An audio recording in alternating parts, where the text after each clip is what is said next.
welcome everybody to another webinar, another Saturday. And today, with the Latin American Association of Berklee Students, we do this every Saturday and we have different guests. And today, we are so happy to have the amazing percussion player from Japan, Keita Ogawa. He lives in New York currently. He is an amazing percussion multi-instrumentalist and drummer who has played with Snarky Papi, Banda Magda, etc. And he is also a Grammy winner, and he is a very active musician. He is also touring, in another. We weren't here in the pandemic war, and a recording musician. So thank you so much, Keita, for being today with us. Thank you for having me, Claudia. How are you? How are you doing? For I'm people doing joining today. I'm doing great. You know, stuck in home, almost a year. You know, um, Right. it's I mean for the I guess everybody it was a kind of challenging year to spend and searching the way to survive, and I mean it's it's a it's a tough the situation Right. that we're living right now, I guess. You know. Right. But we're like so excited to have you because you are very active all the time, even when when everything turned like down because of the pandemic and New York was one of the most affected cities, you have been very active, playing, recording and everything. So we are going to talk about that later, but Sure. first I would like you to tell us a little bit about yourself, how you started, because you actually, people who are watching right now don't know that maybe you lived in Brazil as well, and you will tell us a little bit Mm, about that. But you are original from Japan, so how was your connection there first with music, with the percussion war? cool. I started play drum set first when I was 14 years old, and the reason started play drums, I think I discovered the drum set is cool when I was, I guess it was 11. I turned on a TV, the local TV program, my hometown, and they had the program playing it like jazz live. And Right. moment I turned on, it was like the moment of the drum solo. I was like kind of obsessed the moment, and I was like, wow, this is so cool, you know. But I nobody plays music. My family members. My mom sings great, but just it's not the kind of thing you can just start to play music right away, you know. Right. So, but I remember the moment, and then I kind of wanted to play the drums since that moment. Then I went to the middle school, and I was playing soccer ball, um, all the time. And then when I was like 14, my friends start playing music. They start playing like a rock music.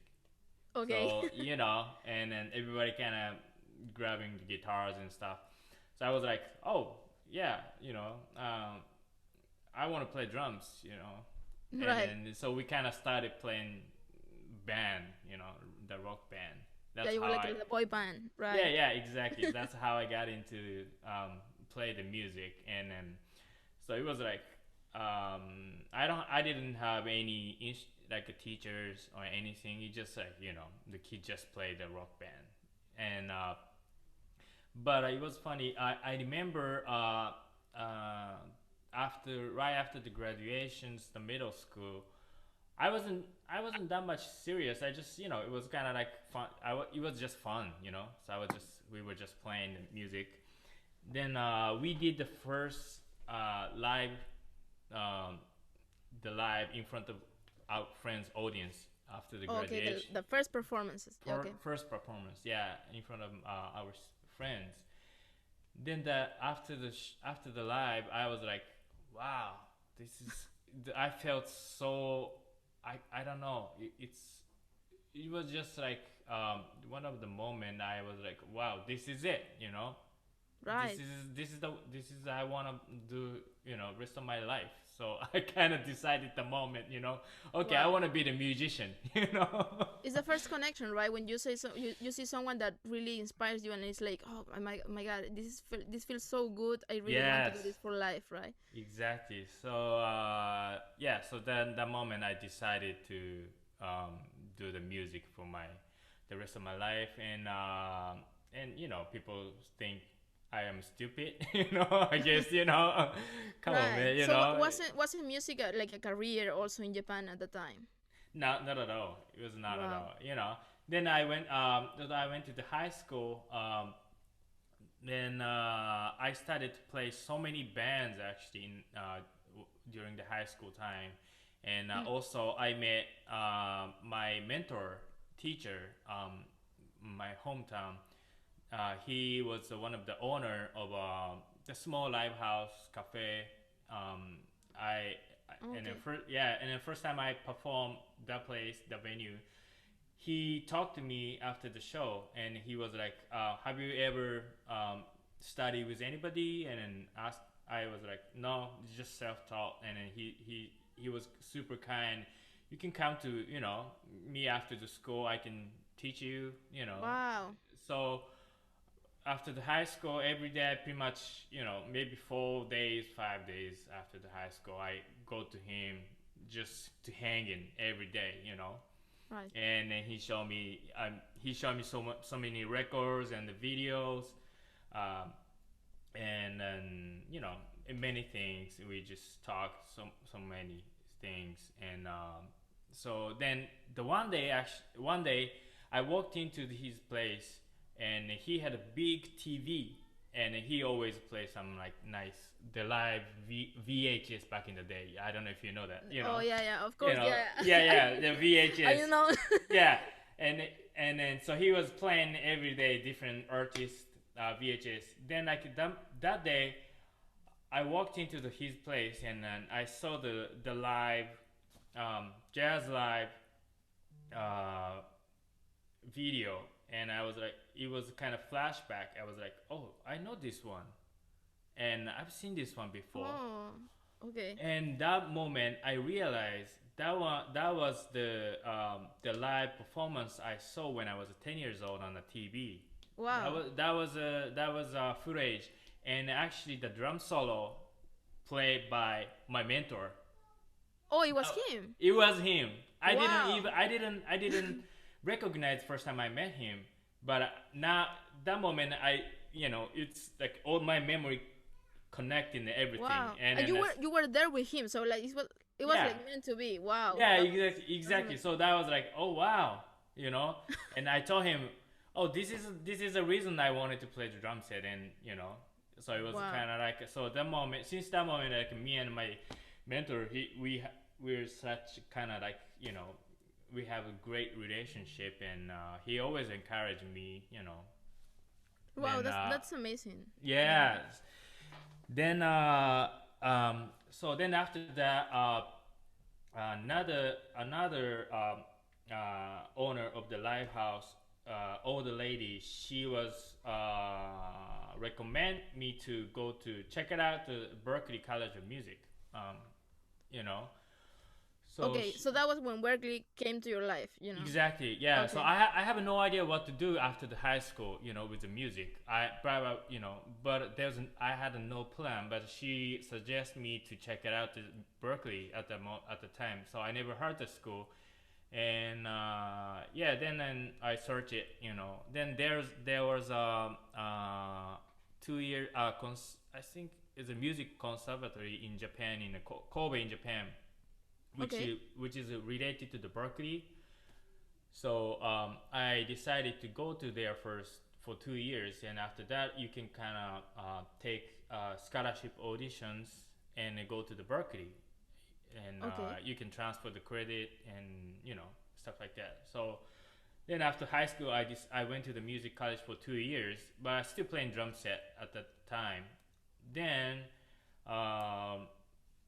and then after close to the close to the graduate the college, I was wondering, do I really want to go to the Berkeley, because all my friends at the moment, all my friends went to the Berklee straight, you know. All your musicians friends in back All in my Japan. yeah, Okay. I mean in the college they went because they took a scholarship audition and they went to the Berklee. It's like a kind of like, you know, I mean, I don't know how to say, but I mean, anyway, everybody went to the Berklee. So I kind of, I was like questioning myself. Do I really want to do the people doing the same thing, you know? Right. But so I was kind of questioning. Then and I met another percussionist, Japanese percussionist, um, and she's another my mentor after that. But so we did like a double bill show, and then I saw her performance, and then it was like, and you know, like a punch on my face. Wow, she, you know, it was like It was really amazing. good. She's Right. really an amazing percussionist, and I was like, wow, I never heard her. And she was looking for someone like a roadie, you know. Mm-hmm. So I was, and then she was based in Tokyo, and I was like, okay, maybe I can have some experience in doing that roadie for her for maybe 2 years or 1 year, you know, and then Right. check it out the scene in the music scene in Tokyo. So I decided to move to Tokyo after the college instead of going to the Berklee, and Okay. yeah, and because also I was kind of also curious percussion, hand percussion, because I was curious, but I wasn't playing at the moment. I was only playing drum set, you know. Right. At the time, so that's when you first started like touring around Japan. Yeah, I mean with her, I was just like following with her and helping, driving, setting up, and then stuff like that, you know.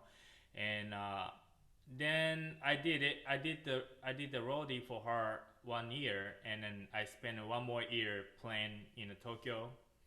Then I kind of realized after hanging all the different musicians and talking, and then I kind of wanted to um, go to the you know, To to the study, US. yeah, to Yeah. the U.S. Berkeley, and again. So and after that I took another scholarship auditions, and then I moved to Boston, 2005.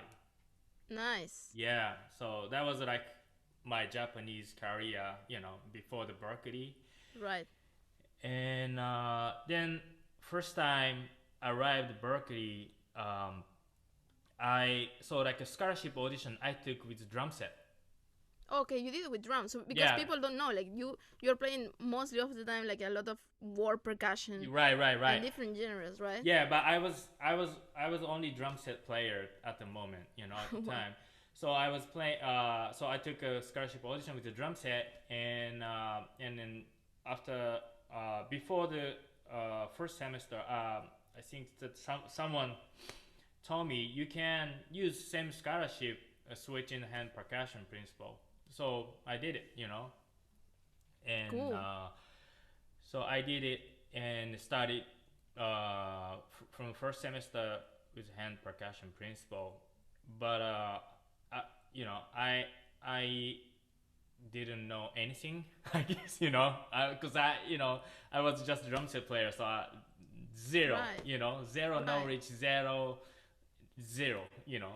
Right. So then I remember first time, you guys did the placement auditions the beginning of a semester, right? I guess when you Yeah. entered. For who is watching right now and will watch later, and in Berkeley you have to audition like to be selected in different ratings for ensembles, right? Exactly, So they exactly, put you in. Yeah. exactly. So, but somehow I had a confidence, before the auditions because I was playing drum set, and I can read, and so maybe so I was practicing congas, as much as I can before the auditions. Maybe I can get probably I can get 6 or 7 rating, or probably maybe I can get an 8. So I was Right. super confident. Then when I walked in the room, and teacher told me, okay, do this, and then I had no idea what they were saying about, Right. the rhythm or whatever the style. So I play something. I forgot what I did, but I play something, and I couldn't even read with playing the percussions that whatever that they provide. So I was like, damn. So then the result was 0-2. So like, wow. yeah. So like two. Who will know that Keita Ogawa will go too? Like, Berklee, you know, it's like I was like, damn, I sounds like a shit. You know, I was like, damn. You know, I was like, I couldn't take better ensemble because my rating was 2 beginning. You know. So this is so curious, right? Because okay, so that's we actually that will give a good opportunity for me to ask you something. So Berklee was like a huge impact in your life in any ways, right? Mm-hmm. I would say like you meet people that you ended up working with, like such the members of Banda Magda, right? And that would introduce you also to the world of the Latin music, right? Mm-hmm. And world music in general, like music from other cultures and everything. So I'm interested. You mentioned that you study also with Egui Castrillo, which is a professor at Berklee. But I would like to know a little bit about your first like encounter with the Latin music, especially. Oh, okay, the Latin music. So I'm not first of all, I'm not expert for the Latin music. You know. You're the so people I mean no seriously, like people because the people asking me sometimes like doing the workshop or the stuff like that, and then they want me to talk about the Latin music, Afro-Cuban stuff, but like I know really very little, because I'm not playing that kind of deep in the scene.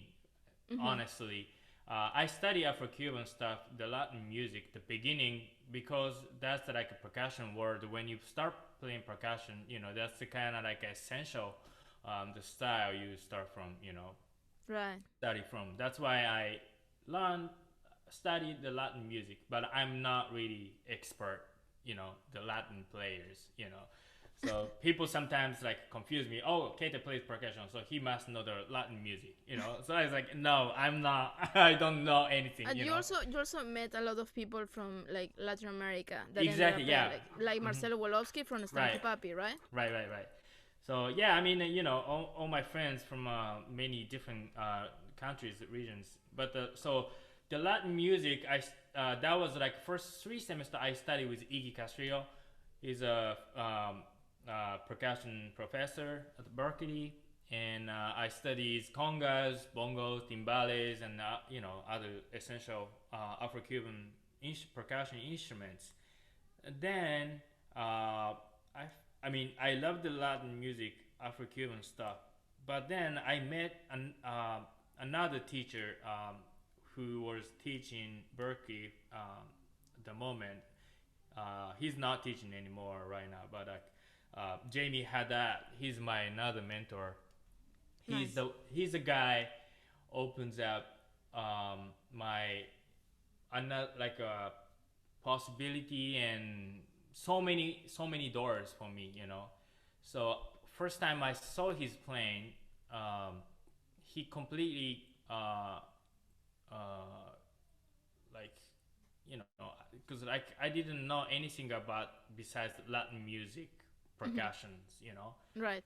But his percussion approach and playing is like out of the Latin music box, So he opens so many ways, and I was really excited when I saw his playing. And so the rest of the Berklee semester I studied with him, maybe 4 more semesters after the Egui. And then so the Jamey teaches frame drums, the finger techniques, and also he teaches South Indian rhythmic solfege, and also he teaches some alternate setups, different sound textures, sonically different stuff. So he's really, it's hard to kind of like categorize his stuff, whatever he does, and then that's I kind of wanted to do, Right. Wow. So you okay? Just to get into that, and so you were doing like you were having all the resources to be able to play music. Yeah. As you said, like especially with like Latin instruments or any other like folk music, Yeah. you it's very difficult to be like a really expert of that Mm-hmm. if you didn't grow up there, or Exactly. but Yeah. you can have all the sources to be Mm-hmm. able to play the music decently and in a professional way, a standard, right? To be a session musician, as you have been like from many people, Mm-hmm. right, from other countries. So here is my question about like how do you end up going to Brazil, right? You lived Okay. in Brazil Yeah. for Yeah. a Yeah. few months. Yeah. So the Brazil, because the Boston, there are so many Brazilian people lives in Boston. I guess Right. like that's like most population out of the Brazil in I think that's a Boston, I guess. Oh, okay. Yeah. So then the Brazilian music, I think I'm not the my Japanese mentor Mhm. who I did the roadie. She was more playing like a Brazilian music in Japan. So I was more familiar about the sound about the Brazilian music and also Brazilian percussions. And when I was in the Berklee, I took Brazilian um, class histories and also Brazilian ensemble and also the Fernando Brandão. He's a flute player who teaches Right. at Berklee, and we used to play a lot when I was in the Berklee. So Okay. that's yeah, and then so that's why like I was kind of curious because I always wanted to go to live few months different cultures different country to study the music, To get so into to really get deep into into more the deeper, yeah, yeah. exactly. So and then I was thinking maybe Brazil I should go, before I finish the Berklee. That's why I choose the Brazil, and then I went to the Brazil. I took a summer semester off, three months, and then went to the Brazil, lived the 3 months. Wow. Yeah, and that was a life changing. Actually, it's not exaggerate. It's really life changing to me, because I was, you know, first of all, I was playing Brazilian music, but after I went to the Brazil, study 3 months, listen and hang, and then people in after 3 months, everything was kind of makes sense to me. When I go back and play Brazilian music again, everything was really makes sense. Feels, how they talk, how you swing, and everything because you Right. spend there.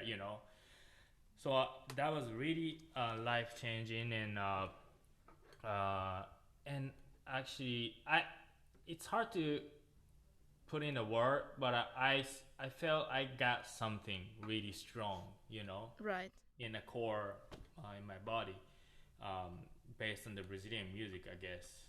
Right. To take it to another level, because then later you, for those who doesn't don't know, you are a Grammy nominee and Grammy winner, right? And Yeah. play with a Snarky Puppy, recorded for Bind the Magda, Mm-hmm. many other people. So Yeah. when I remember when I saw you live in Berkeley, actually, in a performance with Oh Band the yeah. Magda, yeah, Right. Right. Right. and you have something like when you see someone, like you see a musician, you are like, this person is really connected to the music, to his instruments, right? And especially a totally performer artist, like in the whole world. So I want you to tell us maybe a little bit about how do you get to that level, like the experience that you have to.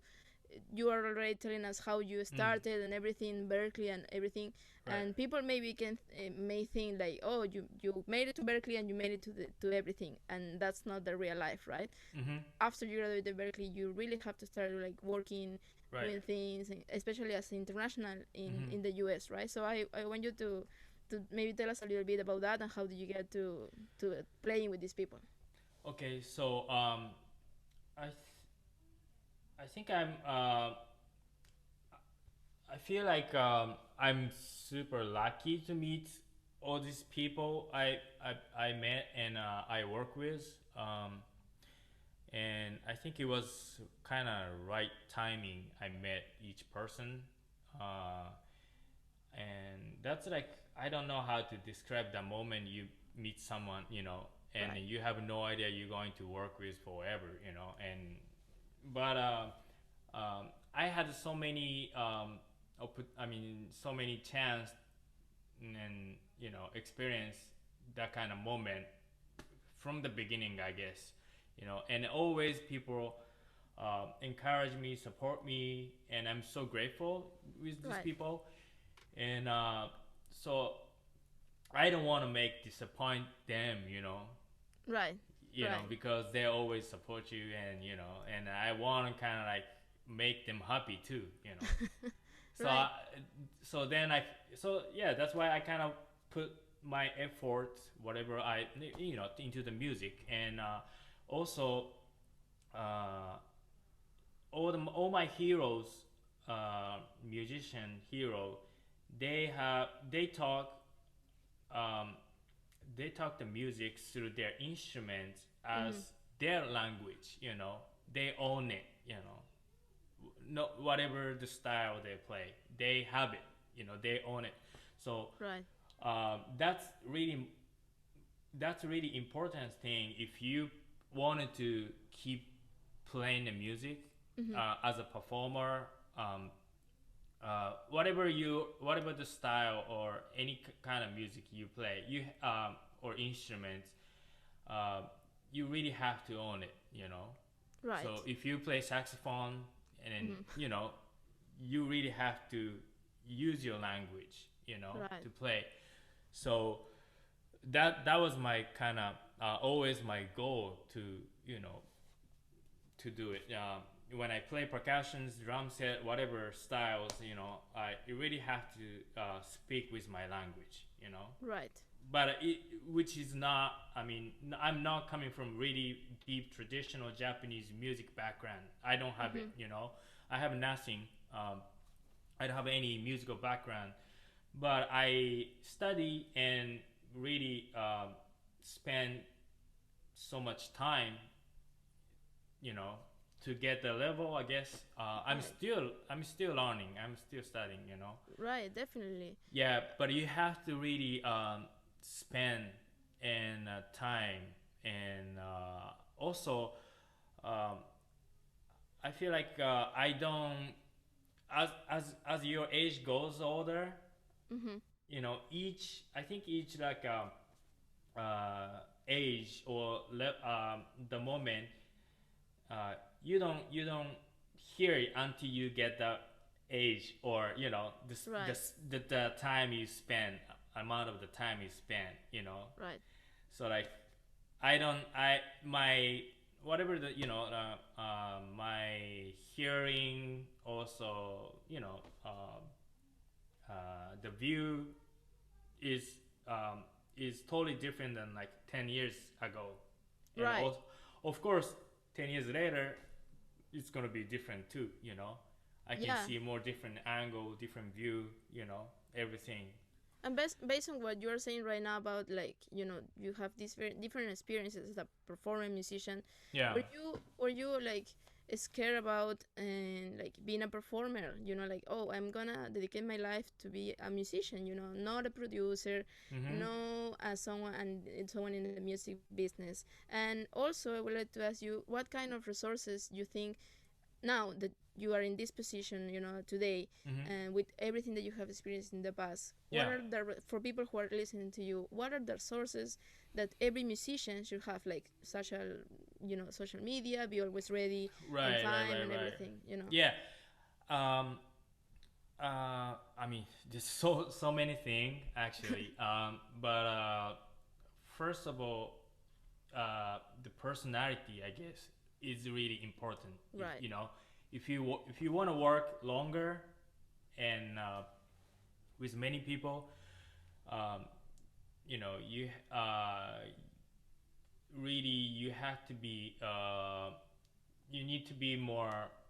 I don't know. It's like, I mean, being on time. That's number one, of course. Yeah. I mean, these kind of thing. It's definitely being on time, or yeah. I mean, this stuff definitely. But also Like time uh, management in general is yeah, good. time Mhm. management also. And what I was gonna say. What about getting in touch with people? Like, Yeah. sending emails or those sources. Yeah, that one. Yeah. Um, I think if just hang with best people and study with the best people and as a possible. Hmm. These days it's really hard to um, you know the real situation hard to hang or Right. meet. Um, but we have social media and everybody now it's more easier to just connect to you know I mean whoever you want, I guess. Right. Most of the people you can reach via Instagram or Facebook or email, you can get easy. And yeah, definitely that one helps. And always you learn from the older people or people have more experience than you. Hmm. They know something, they know better than you, definitely. And you get more ideas. And yeah, and yeah, just learn from the best, I guess. That's then you learn a lot. Right. Oh. I would like to ask you something about Banda Magda, right? Yeah. Because if people didn't listen to Banda Magda, go now and listen to Spotify, whatever, because they are amazing. And, they are also from everywhere. When I met Banda Magda and you were part of that, you were playing also Peruvian stuff Yeah. and, and other stuff and like from everywhere. Magda is also from the singer, right? It's also from Greece, Mm-hmm. and she was singing in Spanish, in Portuguese, in Greek, in English, in different languages. So I would like to for you to share how is the dynamic as a group, and you met with them at Berklee also, Yeah. right? Yeah. Yeah. So yeah, I wanted to tell us a little bit about that and how do you like maintain those connections with people, right? Yeah. So Magda and Andres, the bass player, he's from Argentina. Marcel Worski from Argentina. Ignacio Hernandez from Argentina. And then other these people, we all met at Berklee together, and then we were kind of super close, friends. And we all kind of moved to New York some point, Mm-hmm. and we were in New York, same place. I mean, everybody was New York one moment, and we didn't play the band until I don't know until probably like 2 3 years later. We graduate, I guess. But we all Right. knew. But we always play music together. Party and stuff like that. And there's so many people from different countries, and also, it's really a good place to exchange the cultures, informations. So Right. I learned all the South American stuff from friends, in Berklee, or some Right. other Middle Eastern stuff, or flamenco, or other African stuff, or all the stuff. I learned so much stuff through the friends, because Berkeley is one of the best thing is like people come from every place, I guess. Everywhere, Yeah, yeah. everywhere. And international students is I think bigger than U.S. Mm-hmm. Right, American, I Yeah. guess, right? I think yeah, we're kind of the same. Yeah. So then you also been a tourist musician for a while there was no pandemic, right? So how was for you doing that? Balancing life, being Hmm. a tourist musician, like going to different countries, and and also maybe a little bit of the legal stuff for people. Like how you are like, oh, I'm getting serious now. I'm getting paid. I'm going on tour. Hmm. I am part of a record label, or maybe working for an artist that works for a record label, Right. and with producers, MDs and everything. Yeah. So uh,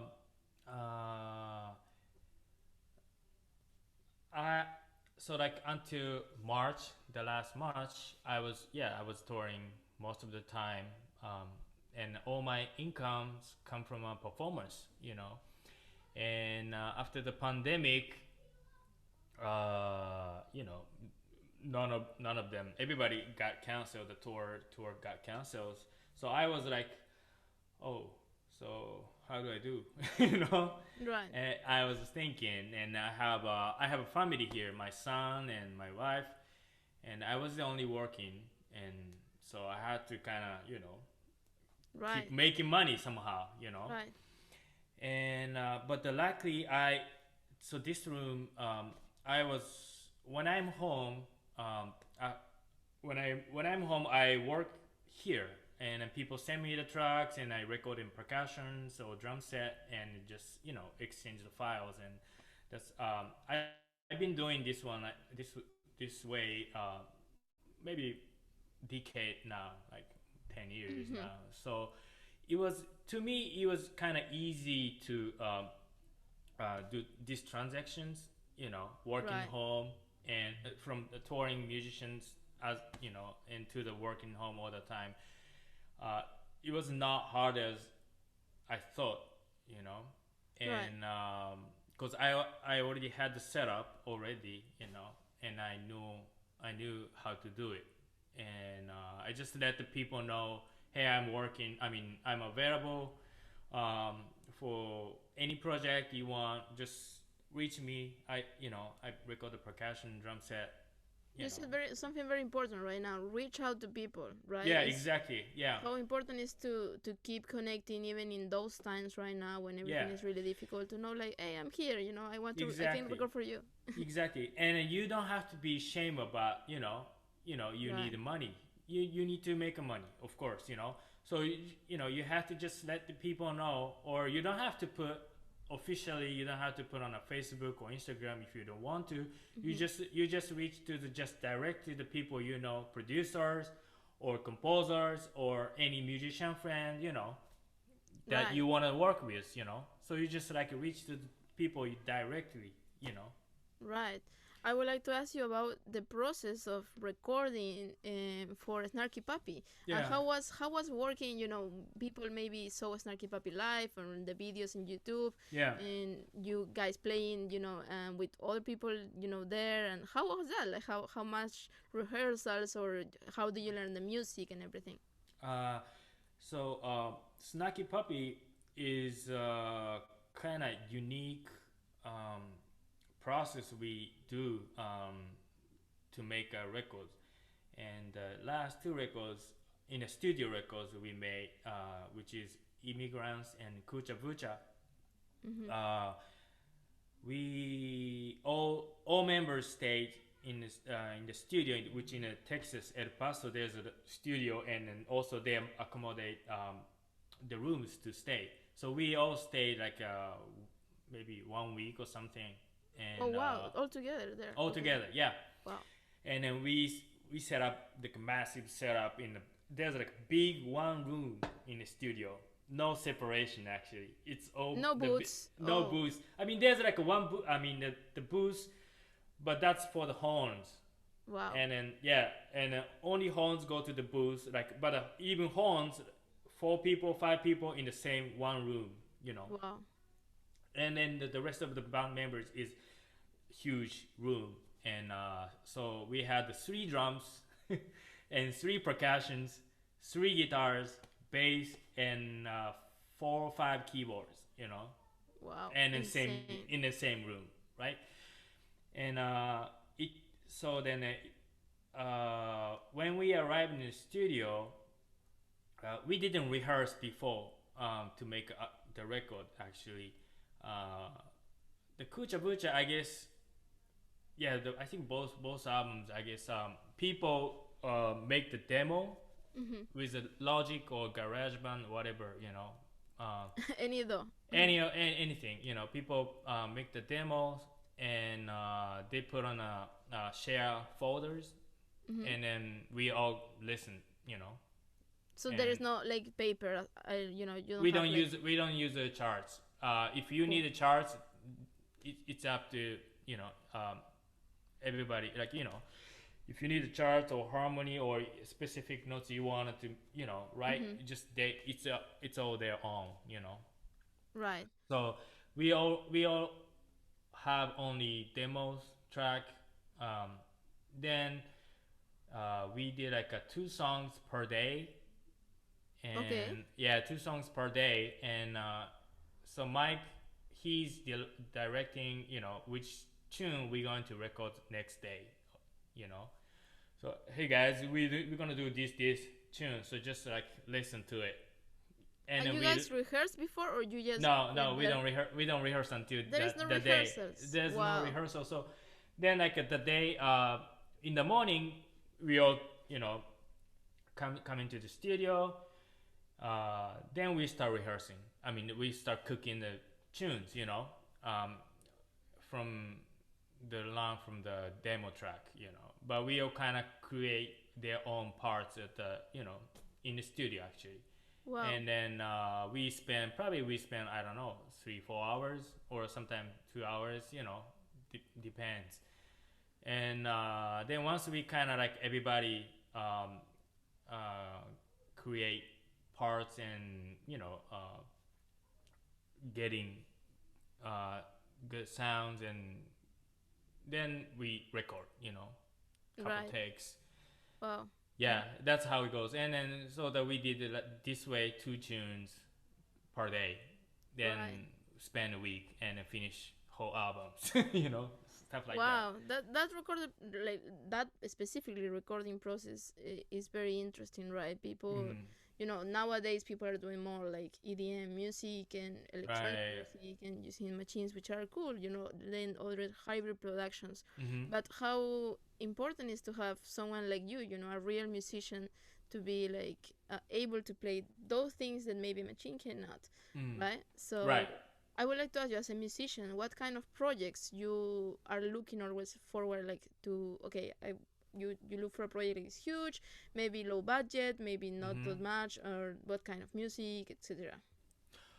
Well, I mean, I I don't know. I appreciate people just count me in any project. I always appreciate, and also it's cool to. I'm so happy to just play the music, any kind of music, and then also it's really inspiring meet the new people and young people too. Right. I feel like now I feel like because I used to be in the situations I'm the youngest in the band, Yeah. I mean, and now I feel like You're wow, I'm the oldest.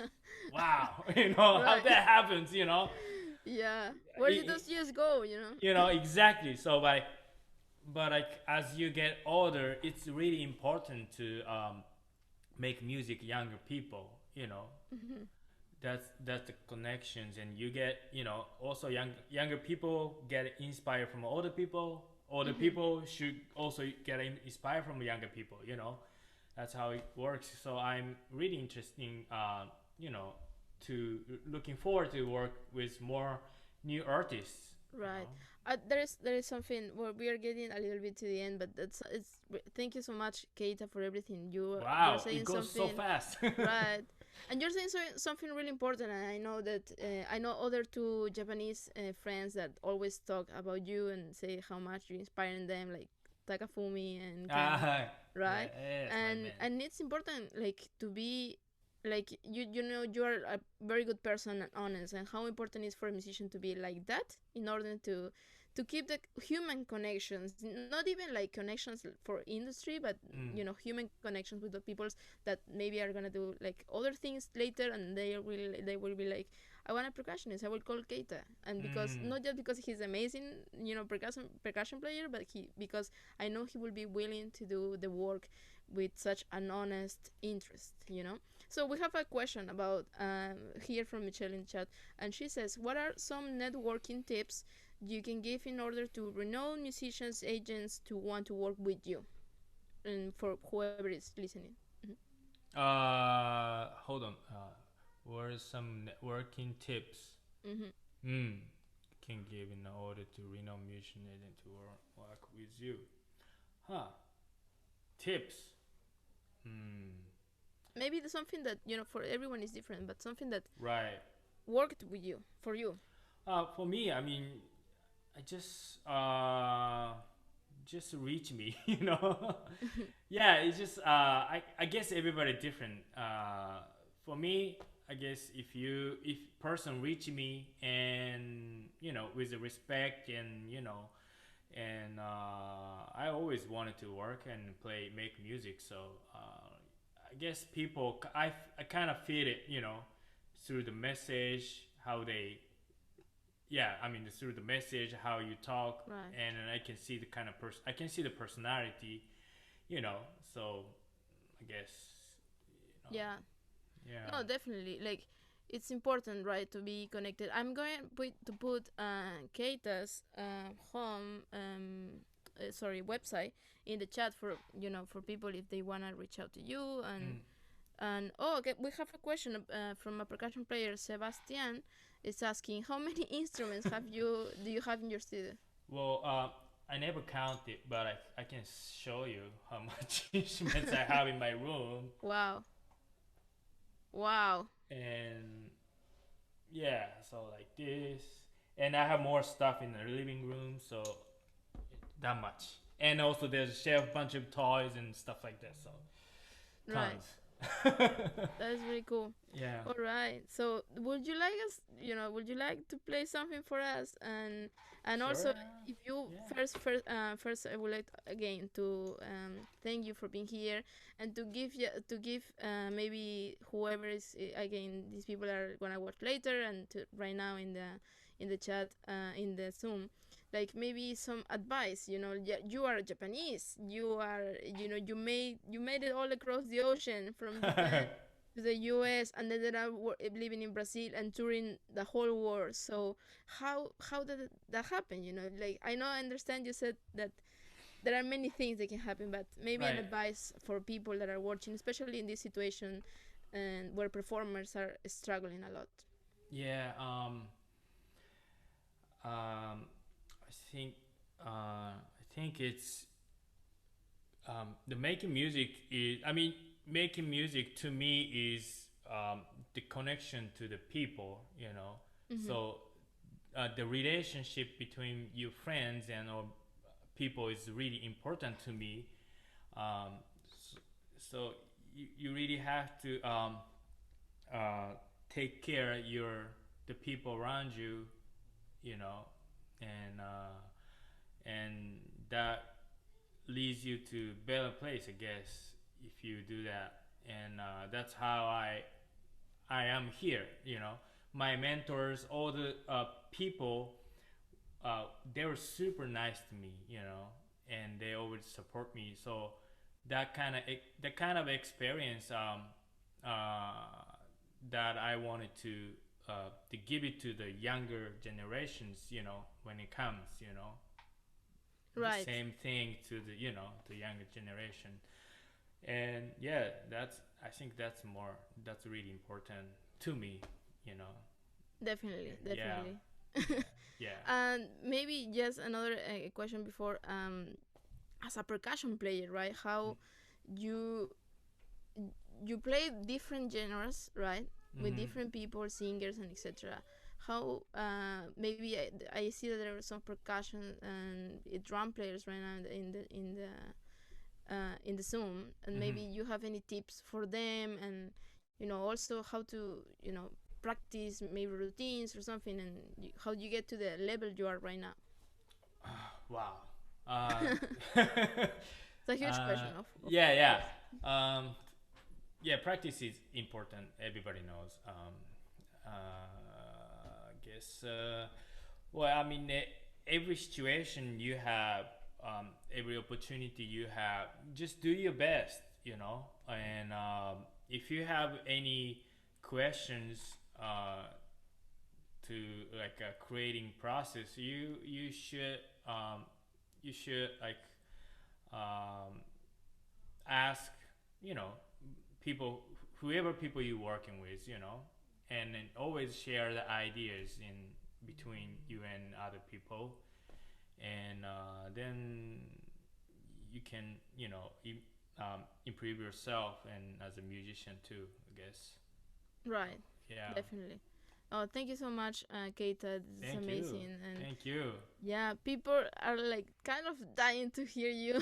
And Sure. Yeah. so, if you would like, Okay. of course, to I play can do something. a little quick. Let me see. Maybe. Hold And on. how they can find you, I already put your website in the chat. But if you want to, share a little bit about your social media and everything, please. Yeah, I'm on Instagram, Facebook, and I have a website. And yeah, I don't have a Twitter, but those are Facebook and Instagram. Instagram, that's the platform. You can reach me or check it out. Stuff. Cool. Are you giving lessons also for? I'm giving a private lesson also. The group lessons and stuff like that. Okay, I suggest everybody to reach out to Keita for that because he is an amazing percussion player, a musician, and like everything. You will learn a lot from him. Thank you. Thank you. So let me play something. Please.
Thank you so much, Keita.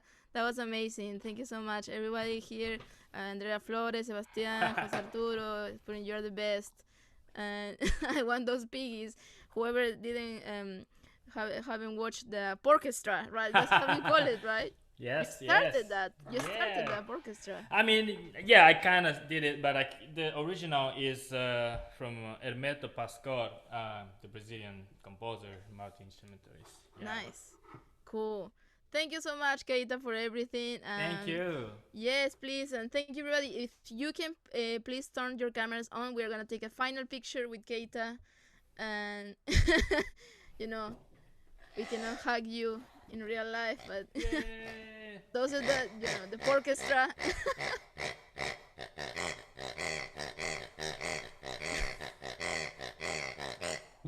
Amazing. I love it. I saw you live with that, and it's even better than what you're showing right now. Like, oh my god, you have all your stuff and everything. It's so cool. All right, everybody, and if there is no one else left, please don't be shy and put your cameras on. And Michelle, take the picture and let me know, please.